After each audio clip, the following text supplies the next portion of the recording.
Alright, hello children. Today we are going to study chapter number 4 from your textbook The First Flight, and the name of the chapter is From the Diary of Anne Frank.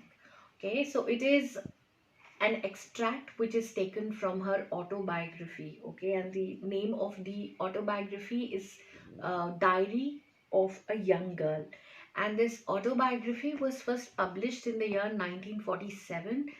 And she, being a Jewish girl, has written about her experiences, her childhood experiences, how the Holocaust was, and how she suffered in the hands of Nazis, what was happening around the world.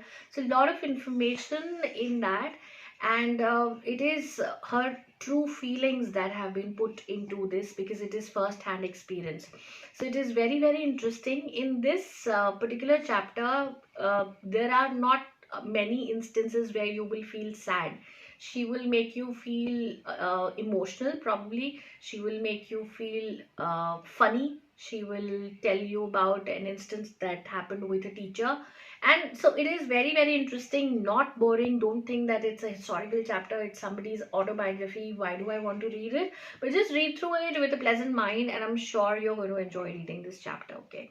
Now, when you start reading this chapter, there is before you read, so something about Anne Frank, something about her father, something about her personal life. I want you to please go through it so that you get a better clarity on her life. Okay. Now, this autobiography, this excerpt is the first half talks about a particular diary. So she had taken into diary writing, and this particular diary was gifted to her by her father on her 13th birthday. She named it Kitty. And she started writing her day on day experiences in that diary. And if you look at page number 50, paragraph 2 in your textbook, it is written a very, very important line. It could come in any form of question. It would come in a 2-mark question, it would come in an 8-mark question, because this line itself has a very deep meaning. She says that paper has more patience than people. So why does she say that? Why does she say that paper has more patience than people? Because she feels that paper has much capacity to absorb feelings. Paper does not get judgmental about anybody. Paper never gets disloyal to anybody, right? So if you are friends with somebody and you probably divulge your secrets to that person, and then you're no longer friends, so rest assured the person will go and speak about you into 10 different ways and to 10 different people. So you can't trust people. But here she says that paper has more patience than people. And the realization came to her one day because she was very sad and she was very confused. She did not trust people, and she did not intend to make anybody her real friend. So that is also very, very important. She thought that she was surrounded by 30 different people. She had a loving family, yet she trusted no one. So this is what we come to know from the first 2 pages into the chapter. She talks about her family also per se. She says that my father, the most adorable father I have ever seen, didn't marry my mother until he was 36 and she was 25. So there was a difference of about 10-11 years between the parents. And my sister Margot was born in Frankfurt in Germany in 1926. I was born on 12th June 1929. So she's given her date of birth. Please remember that, it is very important. I lived in Frankfurt until I was 4. My father emigrated to Holland in 1933, and my mother Edith Hollander Frank. So we've got both the parents' name here, we've got the sister's name here, something that you ought to remember.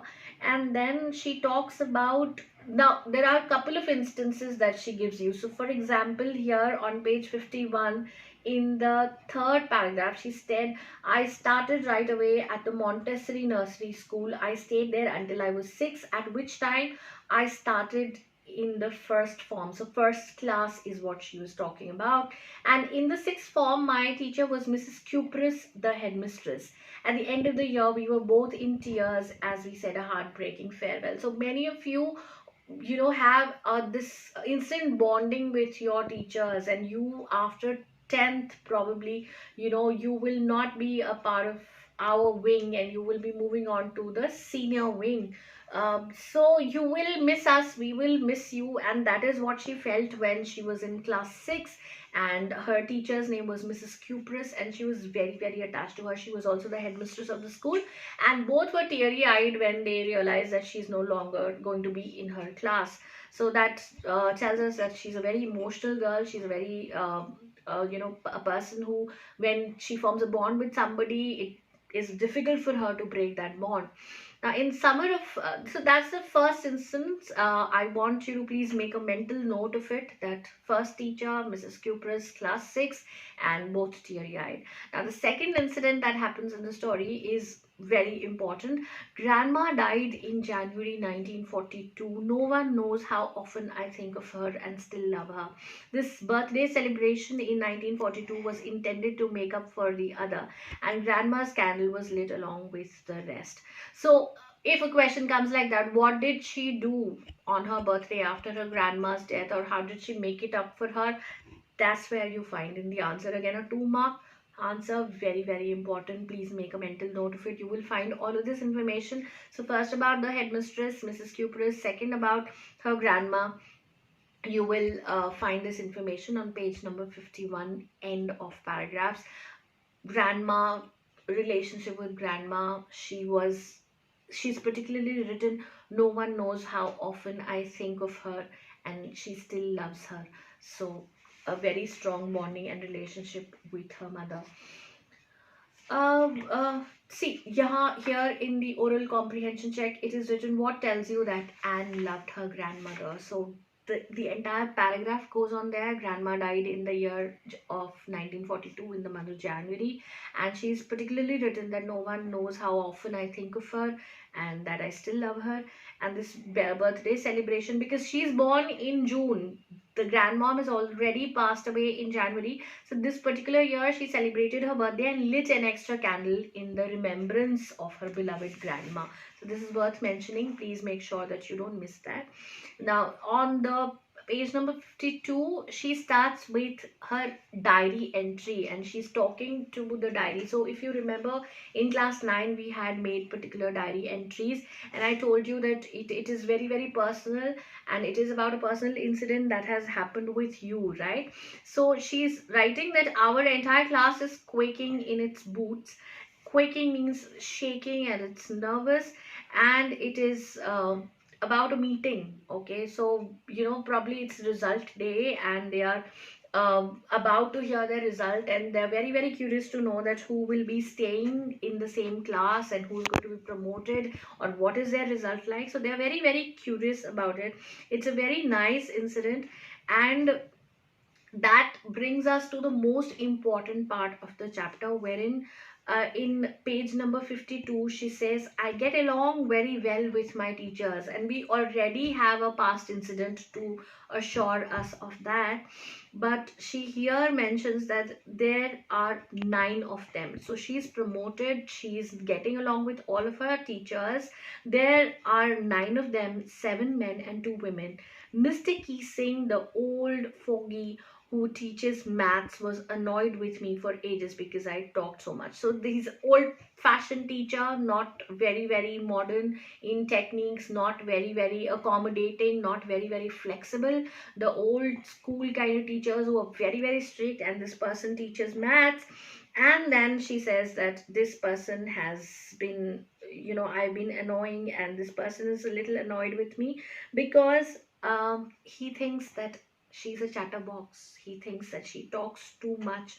And after several warnings, so this teacher keeps telling her to keep quiet in the class, to keep quiet in the class. And after several warnings, after a couple of times that he warned her, he gave her an essay to write. And the subject of the essay is what? A chatterbox. Okay. So what can you write? She says, what can you write about that? I worried about that later. I decided, I jotted down the title in my notebook, tucked it in my bag, and tried to keep quiet. That evening, after I'd finished the rest of my homework, the note about the essay caught my eye. I began thinking about the subject while chewing the tip of the fountain pen. So at times when we're thinking, and we're thinking loud also, we tend to chew the back of our pen. So she's doing exactly the same, and she's thinking that what what possibly she's to write an essay, and the topic is chatterbox. So what all points can she amalgamate in that topic? So she comes up with an idea and she writes that, but the trick was to come up with convincing arguments to prove the necessity of talking. So she's taken up this essay as a challenge. She wants to challenge her teacher back, and she wants to give him valid points that why is it very necessary for her to talk, and she's going to justify her talking in class. And how does she do that? So this is very very interesting. I'm thinking that it's going to appeal to most of you. She says, I thought and suddenly I had an idea. I wrote the 3 pages Mr. Keesing has assigned me and was satisfied. I argued. So what are the arguments that Anne Frank put for justifying her talking, or for justifying her being a chatterbox in class? So she says that talking is a student's trait. It's a characteristic. What is a trait? It's a characteristic. And that I would do my best to keep it under control. So she's promising her teacher that okay, she'll try to control that, but you know, it is a characteristic of a student, so even if she falters there, the teacher should not mind. But that I would never be able to cure myself of the habit, since my mother talked as much as I did, if not more, and there's not much you can do about inherited traits. So she says that okay, I understand I talk a lot, but I'm sorry, I can't control it because it's in my genes. My mother talks as much as I do, so genetically I've inherited talking, and there's nothing much that we can do about it. So I will continue to talk. If you like it, fine. If you don't like it, none of us can help it. So very very interesting. What the question that will come up is, what were the arguments that Anne Frank came up to justify her talking, or to justify her being a chatterbox in the class? Please remember the teacher's name. It's Mr. Keesing. What subject is he teaching? He's teaching maths in class. He's an old foggy kind of teacher, and again, he is not very fond of Anne Frank. He gets annoyed. He calls her a chatterbox, and also as a punishment, after several warnings, he's asked her to write an essay on talking. So I have this much is clear. Now, Mr. Keesing had a good laugh at my arguments. Just when I proceeded to talk my way through the next lesson, he assigned me a second essay. So Mr. Keesing is also not giving up. The girl is throwing a challenge at the teacher. The teacher also has a particular ego. You know, when you start challenging the teacher's ego also comes up in between. So the teacher is also not giving up. And the teacher says that you have to write a second essay now, my dear child. And the title that he gave her now is An Incorrigible Chatterbox. So now, what is the meaning of incorrigible? Something that cannot be corrected. It's a bad quality. Incorrigible means a bad quality that cannot be corrected. So an incorrigible chatterbox. So he gave her an essay chatterbox in the beginning. She came up with justification that why she needs to talk. A, it's a student's trait. Second, she's inherited it from her mother, so it's in her genes. She can't help it. Now she's got a second essay to write, and it talks about an incorrigible chatterbox. So the teacher throws the ball in her court again, challenging her to write more. Now, what does the little girl do? I handed it in, and Mr. Keesing had nothing to complain about for 2 whole lessons. However, during the 3rd lesson, he finally had enough. Anne Frank, as punishment for talking in class, she will have to write a 3rd essay. Oh my god, poor girl. And the essay is entitled Quack, Quack, Quack, said Miss Chatterbox. So the class roared. The class is laughing. Ah, what is this? Quack, quack, quack. So the teacher has again thrown the ball in her court. She's written an essay already on an incorrigible chatterbox. Now the teacher said, now write an essay on quack, quack, quack, said Miss Chatterbox. Now what possibly? A duck quacks. So she's a girl. She can't quack possibly. But the teacher is comparing her talking to the quacking of a duck. And he's telling her that you're a chatterbox and you keep doing quack quack quack in my class, and then how to shut you down. You please write an essay. The class roared. I had a laugh too, and she's laughing at herself also. She's such a positive person. Though I nearly exhausted my ingenuity on the topic of chatterboxes. So originality. How much can you write on a chatterbox? She's already written an essay there. Then she's written a second essay. Now she's supposed to write a 3rd essay on the same topic. So she's exhausted all her ideas. They're all finishing up. It was time to come up with something else, but the little girl is not giving up. She's saying, okay, thank you for the challenge, boss. I'm going to accept it and I'm going to give you something better now. So what does she do? My friend San. Now, it is very, very easy to remember this name. How? Because it rhymes with Anne. So what is Anne's friend's name? San. Sanne. Who is very good at poetry. Okay. So offer to help me write the essay from beginning to end in verse, and I jump for joy. So what is San doing? San says that you write an essay and I'll convert it into poetry, and this time we'll present an essay in the form of poetry with a rhyme pattern, rhyme endings to the teacher, and it'll add more fun and zing to the entire thing. I jumped for joy. So she's now, Anne Frank is delighted. She's like, wow, what an idea. Mr. Keesing was trying to play a joke on me with this ridiculous subject, but I'd make sure the joke was on him. I finished my poem and it was beautiful. It was about a mother duck. So very, very important. What was Anne Frank's poem all about? So it is about a mother duck and a father swan with three baby ducklings who were bitten to death by the father because they quacked too much. So father in a way is who? Is Mr. Keesing, right? And the little ducks here are represented by the children of the class and mainly by Anne Frank herself. And she says that father duck bitten, he bit these children, and these children died. Why? And for the simple reason, why is the father biting his own children, is only because they quack too much. So in a way she's trying to say that, sir, you're nearly killing us, you don't allow us to talk in class, and we are dying in your class, we don't enjoy your class very much, and you should, probably try to be a little flexible in our class, not be so adamant, not be so arrogant in our class. So luckily Mr. Keesing took the joke right way. So it was a gamble. See, if teachers, that your teachers, we are your parents age by the end of the day, you just can't play a joke on us like that. But the teacher took it in a very positive way. He did not took it on his ego, and he understood that she is one girl who is doing everything right, and she has this little problem that she talks too much. So he read the poem to the class, adding his own comments, and to several other classes as well. So not only her own class, but he took the essay to all the other classes, and everybody was jumping up with joy. Everybody had a good time. Since then I've been allowed to talk and haven't been assigned any extra homework. On the contrary, what is contrary? Opposite. On the contrary, Mr. Keesing's always making jokes these days. So the teacher also took it very positively. He did not take the joke on himself, but understood the need of this child to talk, and how she's, bent upon justifying her means to talk. And then he did not give her any extra homework after that.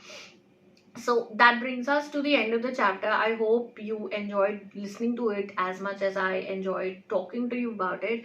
I would want you to attempt the question answers which are given in the NCERT. Question number 1, question number 3, question number 4, 5 and 6. And I would be sending you a long answer question which will be answered, so you can just copy it down in your notebook. Thank you so much for your time. Happy learning, and keep studying your chapters. Be very, very regular with your studies. I understand that we are into quarantine, it is crazy times, but again, let's not just waste our time. Be very, very diligent. You have a timetable already. Just study subject wise. Don't pile up your work. Don't look for your work here and there. Everything is in your WhatsApp. Everything is being sent to you. It's a recorded mode, so you can play, pause, rewind, replay, whatever you want to do with it. But just be regular with your studies is all what we're asking for. Thank you. Happy learning.